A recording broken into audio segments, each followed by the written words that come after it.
Alright, welcome back to another video. It is April 21 today. So, last week I finished college. I finished my 2-year program that I was studying for heavy equipment repair. So, I'm going to get a diploma from that, so that's nice. But, now I'm at home full-time dairy farming. So, I'm going to take a little bit of time to start this video to break down why I decided to do that versus finishing my red seal. So it would have taken me about another 2 years of school to finish my program. Auxiliary. It would have taken me about another 2 years of school and work to finish what I needed. 2 years on the job, 7 weeks at school, and then I would have had to write the ticket. So that would have been a lot of time away. And what we would have had to do is we probably would have had to hire someone to help do more stuff around here. We're milking around 70 cows. So my dad works off farm full time, so then, you know, we do chores in the morning, and then it would just be my mom during the day. So that wouldn't work too well.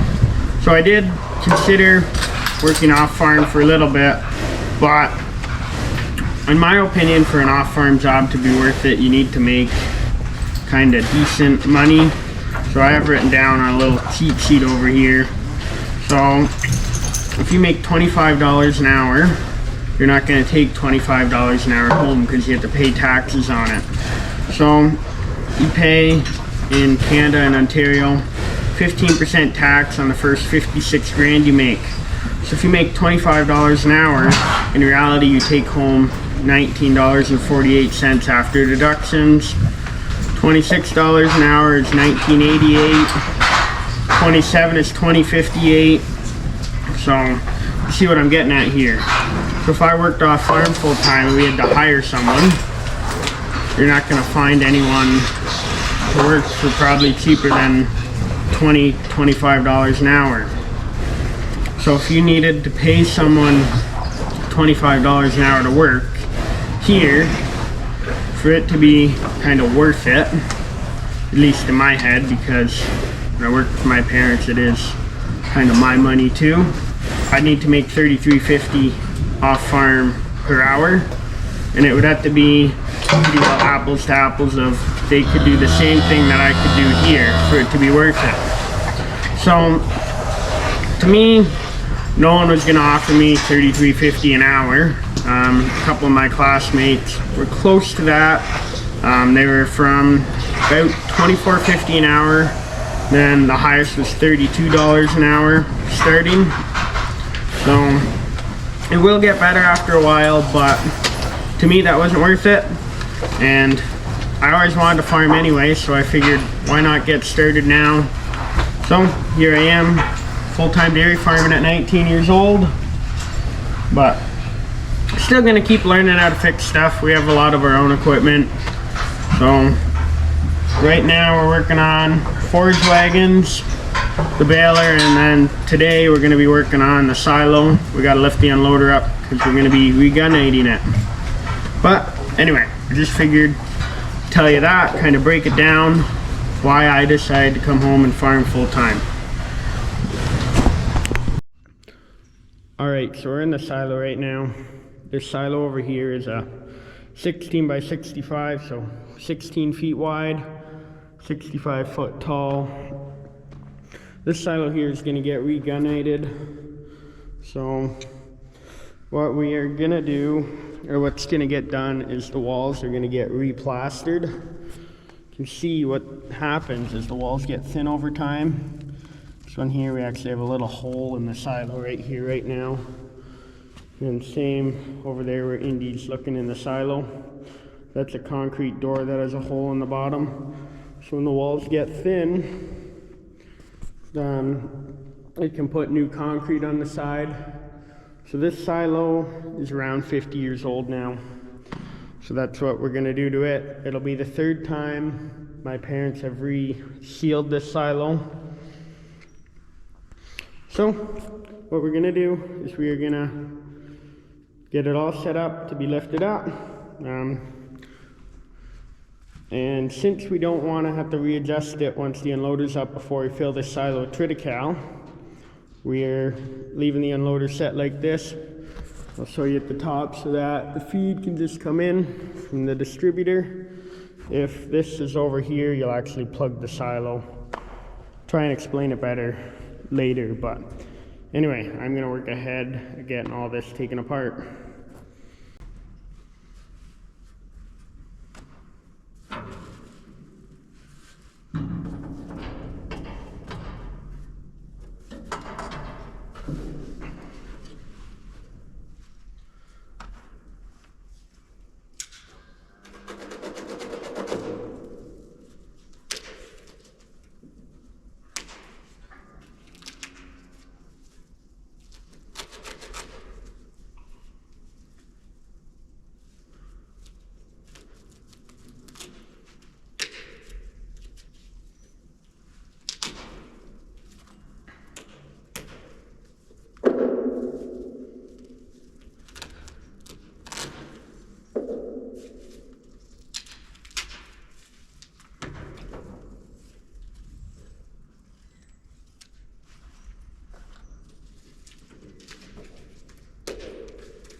Alright, so this wheel here needs to get turned, so we're gonna do that. I just grabbed a vice grip, but it is only a 1/2 inch bolt.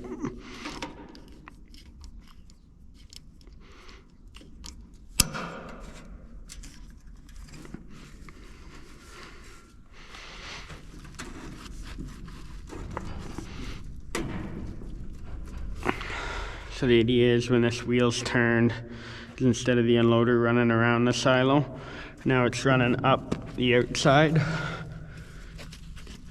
This makes for a smoother ride as the unloader goes up.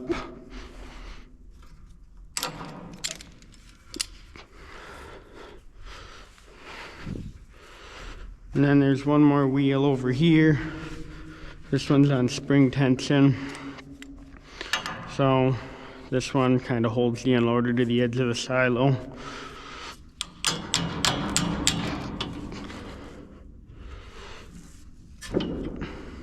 So generally I just undo it like that. Sometimes I take the chain off the hook. But yeah,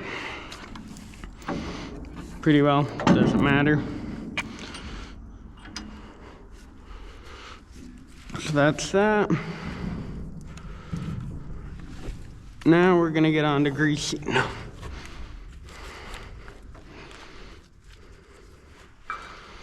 So there's very few grease fittings on this silo unloader.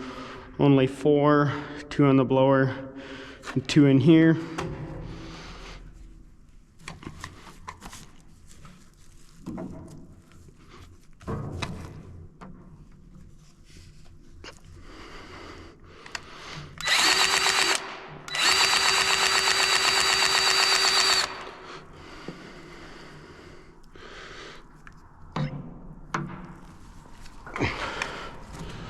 There's one.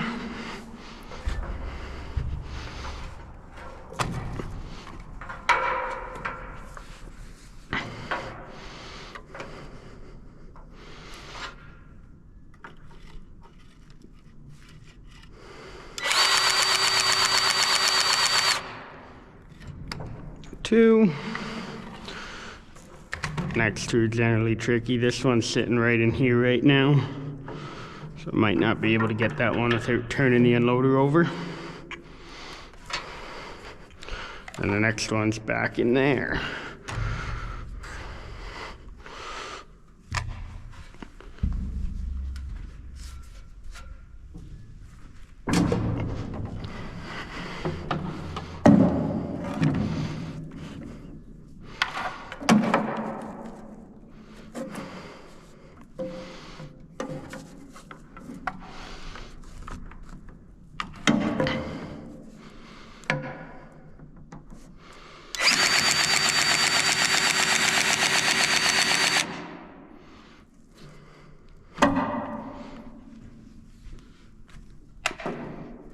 But I'll go ahead and get that one now, but I'm gonna lower the unloader and work on that. Got the silo unloader lifting up now.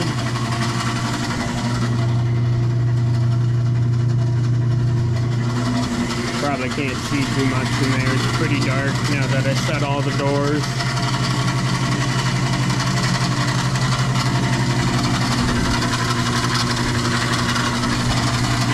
Just been oiling the cable to go along.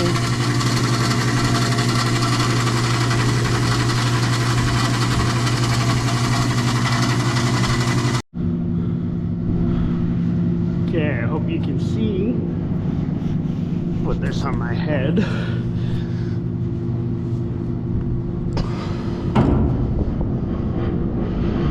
So we're at the top now.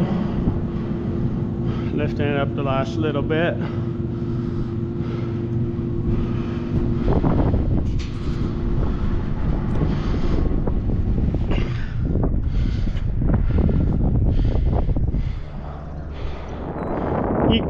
Yeah, you got another door at least.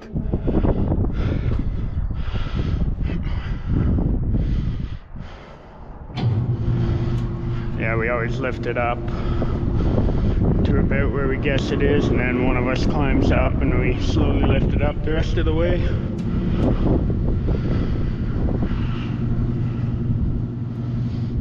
Because otherwise you'll pull the unloader up straight through the roof. Or through the tripod, I guess.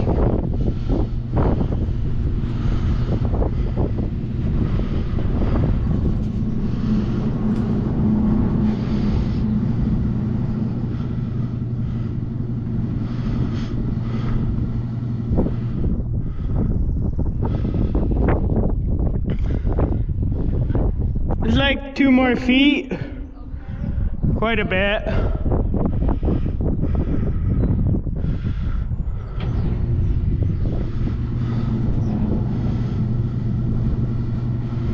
This silo, the ring is so close to the distributor that you have to get it as high up as possible. Otherwise, you can't kick the distributor out.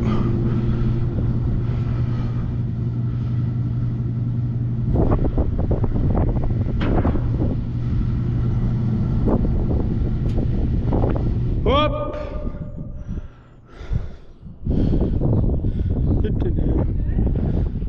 Yeah, I don't know, should we just go down a little bit? It's just touching, but it's gonna be up here for a bit. So like down? Just go down like an inch or so. The other way? Yeah.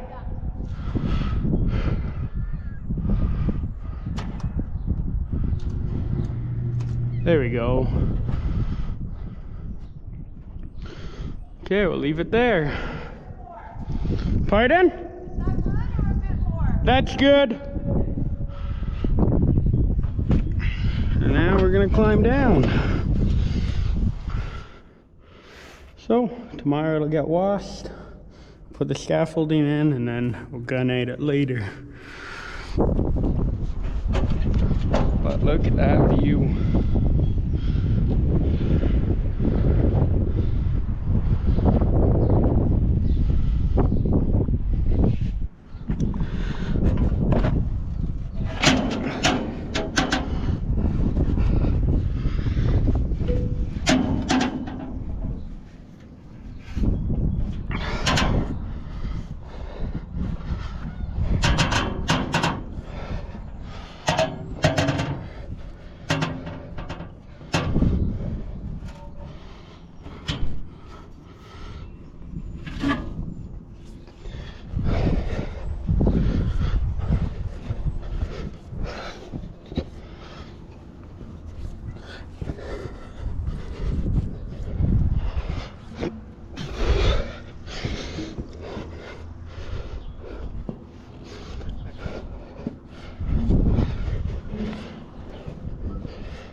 Alright, it is now the afternoon, so it's after lunch.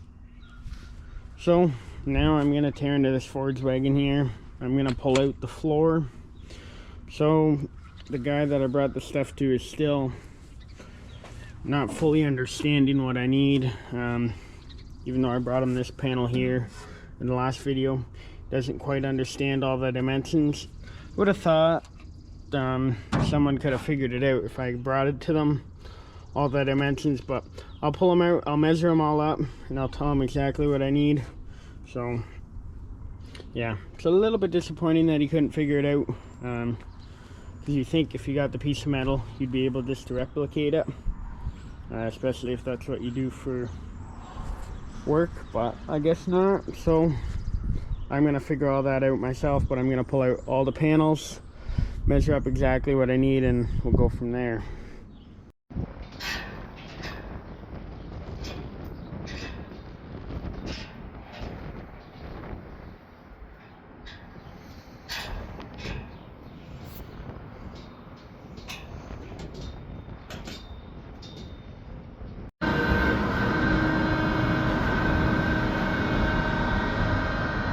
That's what the scaffolding looks like. We just got it all set up. So I'm currently at door number 14. It's the one he wanted opened up, but pretty neat. This is what we got going on. We put a new door in the side of the silo, or service door.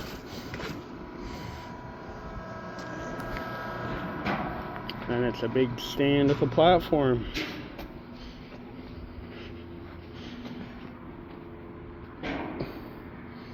Pretty neat setup. Alright, so I'm doing night check. It's currently 8:30 at night, but I figured I'd show you what we got going on here. So today Elmer came to wash the silo before we gunite it. So what you need to do is you need to wash the inside and peel off all the outside buildup. So you can see where we had the hole. What he does is he makes it bigger, because then you can properly reinforce that. If you don't kind of grind out all of the little bits of stuff, all of this stuff, if you don't grind that off, then later it'll fall off and the concrete won't stick. So he did that. He power washed the silo today, so that was really neat to see. We built his scaffolding. We got that inside the silo right now. It's a little bit dark in there, otherwise I'd show you, but that's what that clip was earlier looking down. I was in the 16th door of the silo opening that for him, so you could see in there. But yeah, we added a service door to the silo now for easy access to work in and out of here. It's pretty standard now, he said, so we went ahead and did that. So this is one of the trailers he has. This trailer in here has, I haven't fully looked inside or asked him to look inside yet, but there's a power washer inside of it. I believe it also has some concrete equipment in there. So yeah, this is Wednesday. Not much more is going to happen with this thing until Monday, so you're not going to see too much more progress with this in this video. But that is what we have going on here. So yeah, when I was talking to him today, he told me that he still builds around 10 tower silos a year. He's been at it for quite a few years. He built this other one behind me, the 18 by 75 for us, and that was 19 years ago. So when he built that, he was building a lot more, but now he's slowed down a little bit and he just works with kind of people he knows well and people he enjoys working with. So it's nice to have him. We've known him for a long time, so that's why we got him out. There's other companies around that still build silos and build quite a few a year, but this guy only builds a couple a year, and then he does maintenance on the ones that he has built or for people. So we're happy to have him. But yeah, tomorrow I'll climb in here and I will talk about it a little bit more. So what I'll do now is, tonight we're on milk test, and I know you guys always wanted to see a little bit of milk, you know what's going on. So Mom filmed a few clips for me of that, so I'll put them after this, and then I'll see you tomorrow when I climb up in the silo. I'll show you the scaffolding. Alright, we're doing DHI test tonight. So we have two cows over here, Desi and Drizzle. So Drizzle is one of our excellent cows, so I'm going to go ahead and treat it.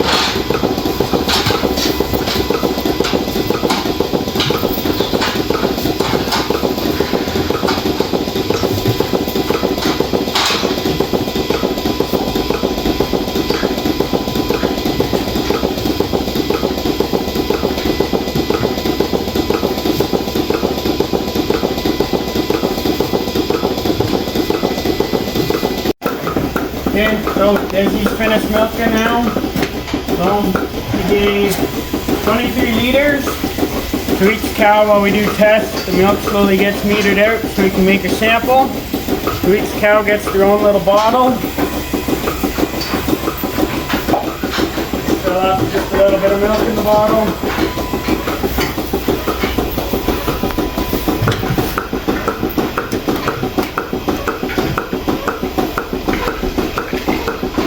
All the bottles get stored for a year, and then they'll be sent away to the lab to be analyzed. Alright, we're in the silo now. Over here we have our platform. So this is the platform that Elmer's been working on. Lifts and lowers them up the silo because otherwise you can't wash the walls, chip off all the concrete, stuff like that. So this is what we got going on. This is an electric motor that runs a hydraulic pump that powers these cylinders to go up and down. So right now you can see it's perfectly safe. Both cylinders are locked in. Always one of them's locked in, so even if the hydraulics fail, it doesn't come crashing down. And then the scaffolding is just plywood sitting on all of these supports here. But that's what we got going on in here. You see it is supported a little lower down there. But yeah, it's quite the setup. So then once you washed all the walls, we went ahead and he peeled off all this plaster stuff, so that we can re-plaster it. And then we can put all new concrete on, but it is looking really good in here. So this is a first for me as well. But definitely interesting to see.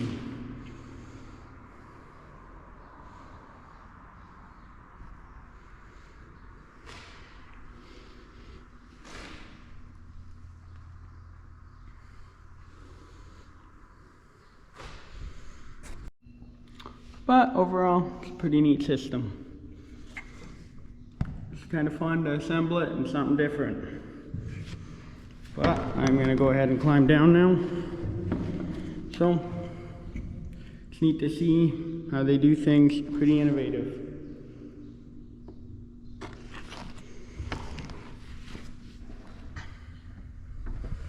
Anyway, I'm going to climb down now. Alright, we're in the silo now. We're going to start forking it out.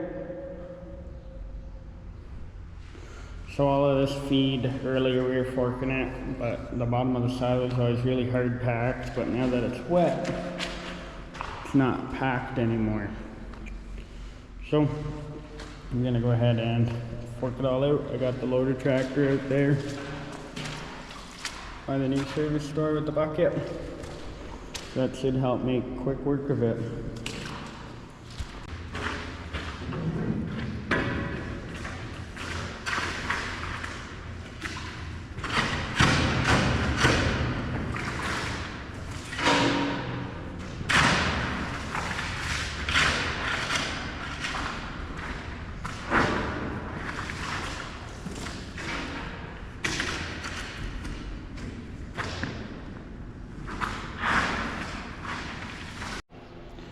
So there you go. That is bucket number 1 out of the silo. I'm guessing there's 4 or 5 more in there.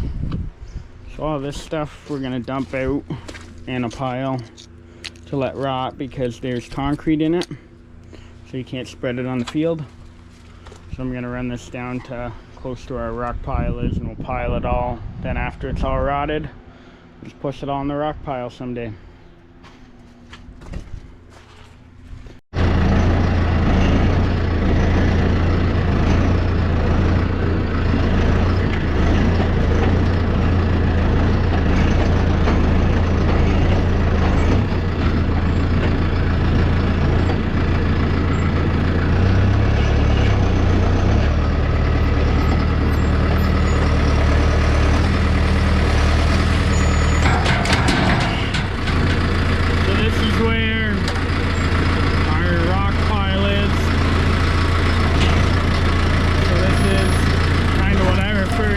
Pipeline. You can see how the rock just comes right up here.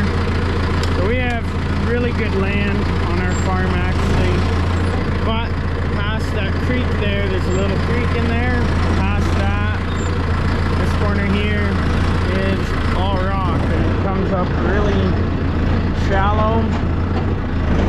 So that's why we pile our manure here. We'll never get stuck.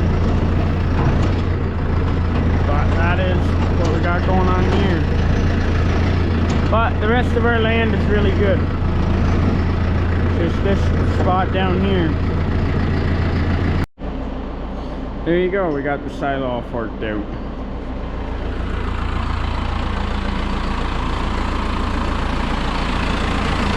Gonna take away the 4th and final bucket.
Out of the silo.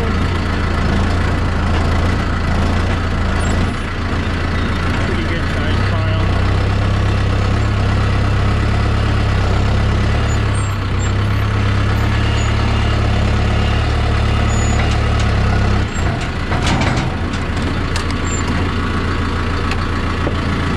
But down here is where all of our rock ends up.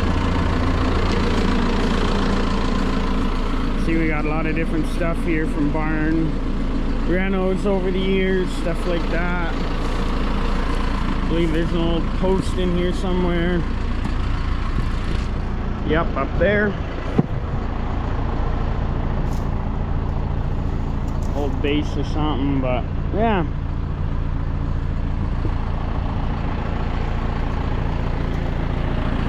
We bought initially at one point from the trees to here. That didn't come from the farm when we bought it 70 years ago.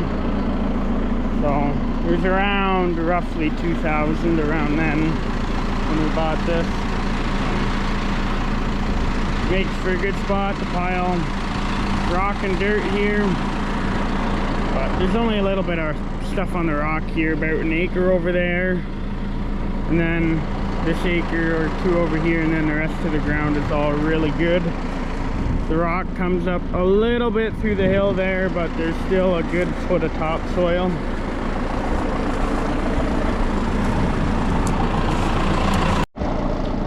Alright, the next thing I'm out here working on is leveling all this dirt. So we drive back and forth through here to grab baleage bales and to get to the egg bags, and when we get a lot of rain, because we have pretty good dirt over here, can make really deep ruts running through here. So I'm gonna level them all out. They go up around the barn to where the bales are too, so I'm gonna go ahead and get all that fixed up.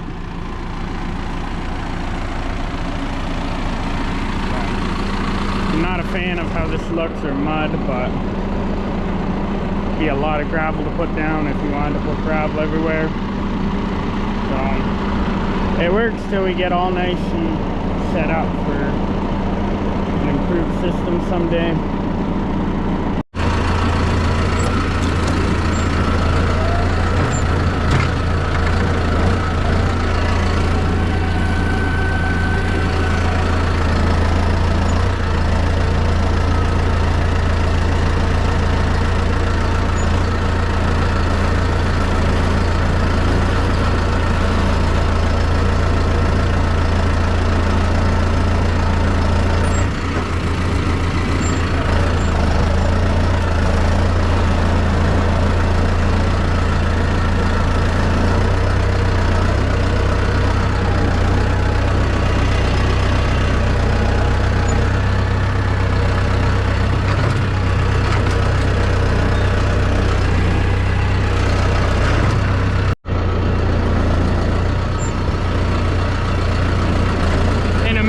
Once I have all of the big ruts leveled out, I'm gonna grab the old disc that we keep around to help level it all out. The disc works really well, but I find it's kind of hard on it when the ground's all rough, versus if you can kind of smooth it out a little bit first and then disc it, it goes a lot better.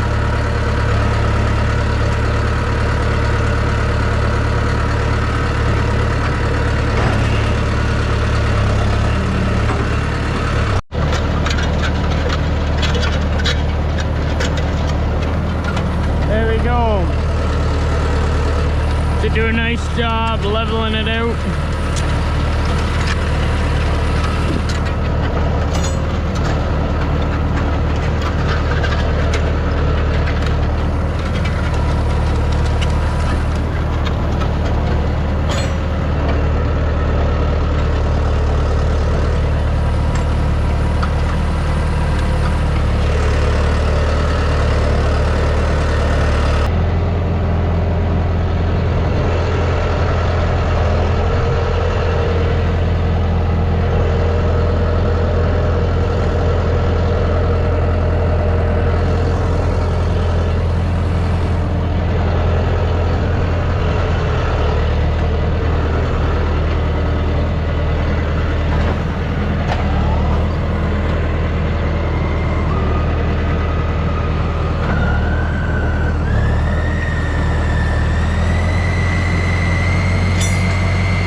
rip up the grass a little bit, but then it gets smooth again.